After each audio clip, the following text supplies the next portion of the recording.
Hi guys, it's your girl Amani, and I'm back for another video. Gotta calm it down because he's doing too much and he knows he's doing too much. Anyways, I'm gonna be doing a reaction video to the llama arts video. Now, as you guys remember, I did a reaction video to the first one. That was the Craigslist story, the first one. So now I believe this is the second one that I will be reacting to. I did notice that it was on there, but hey, why not react to it? So this is the second one. So let's get into this video. But be sure to like, comment, share, and subscribe to my channel. Be supportive. I need subscribers. I mean, yeah, we have to get it going. But let's get started.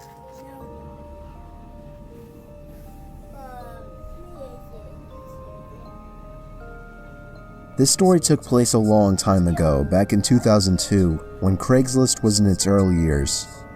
Many wouldn't know, but back in those days, Craigslist was a lot different. It was a lot more so an online garage sale, or just a place where people would list old things that still had some value that they were willing to give away. I got a basketball hoop, a hockey net, and a spoiler for my car, all free in perfect condition in that same year. You'd be lucky if you found something like that these days. Anyway, me and my son were dying to buy a hockey net so we could practice in the cul-de-sac we lived in. For the record, this was before I got that free one I mentioned. Wouldn't you know it, on Craigslist there was an ad for a slightly used regulation-size hockey goal for only $50. It came with a puck and 2 slightly used hockey sticks. I still have a picture of that ad to this day.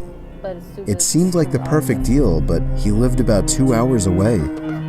I called the number he had listed, and he sounded pretty normal on the phone. He had a pretty deep, dark voice, but nothing that would be off-putting. I remember his voice being a bit emotionless. He agreed to meet halfway due to the distance, said he'd put the stuff in the back of his pickup truck. He said he could only come after he got off from work though, which was much later in the day, way past dark. We agreed to meet at some rest stop off the highway. Me and my son, who was 11 at the time, took my wife's minivan, the only car that would be able to fit that huge thing. Within an hour, we were at the truck stop, which was empty at this hour, but was decently lit by 3 big light posts. I parked right under one of the lights and waited. Pretty scary. A pickup truck pulled in off the highway right on time. He stopped right in front of me. I went over to his window, but then noticed there was nothing in the back of his truck. You Steve? He asked me. Yep, that's me, I said. Alright, my buddy's bringing in the stuff with his truck. The guy pulled up behind my car and put it in park. I suddenly had a bad feeling. I told my son to get back in the car and lock every door except mine. 2 more pairs of headlights came off the highway into the lots, surely enough pulling up next to me. And, not surprisingly at this point, there was no hockey equipment in either one of them. My heart was racing. I was worried. Not for me, but for my young son who I for some reason brought with me on this trip. A group of large men mixed with heavy-set and muscular physiques stepped out of the 2 pickup trucks behind the first one.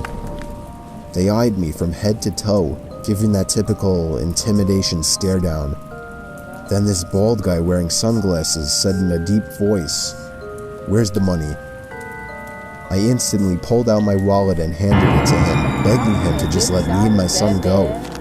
He pulled out like $100 and was pissed, expecting more. He then sent 2 of his goons or whatever to get my son. At this point I screamed and begged for him not to take him. One of the men broke the glass to the minivan back door, and I vividly remember the disturbing, heartbreaking screams of my young son.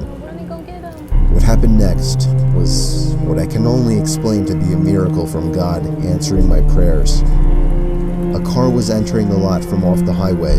All the men stopped and turned to look at it. As it got closer, my heart literally dropped in excitement as I saw it was a police car. The lights suddenly began to flash as it got close enough to see what was going on. All of the men were back in their trucks within seconds, speeding off down the highway. Well, at least 2 of them. The truck in the back was caught immediately by the police car, and backup arrived shortly. I explained everything to them, and they got the men that were caught to rat out on the others surprisingly quickly. I guess luckily the guys in the back truck weren't very loyal to whoever their leader was, if they even had any type of leader. Believe it or not, I had a police escort all the way home to make me and my son feel safer. I don't want to get into all the legal stuff, but I'll just say that all of those men except for one was caught, and I'm pretty sure that was the driver of the first pickup truck. Wow. Needless to say, my Craigslist days weren't over at that point, but I've always been much more protective of my son and much more cautious of Craigslist meetings since then. After this, I wouldn't do it again. No, that's too much. I couldn't afford to do it. I mean, yeah, people want to find stuff for cheap, but I mean, it's not worth your life. But I mean, that's just my opinion. But let me know what you guys would do. Let me know what you guys would do.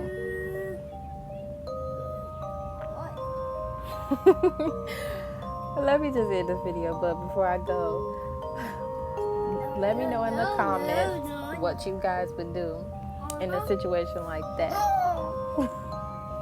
And be sure to subscribe and like my video. Until again, bye guys.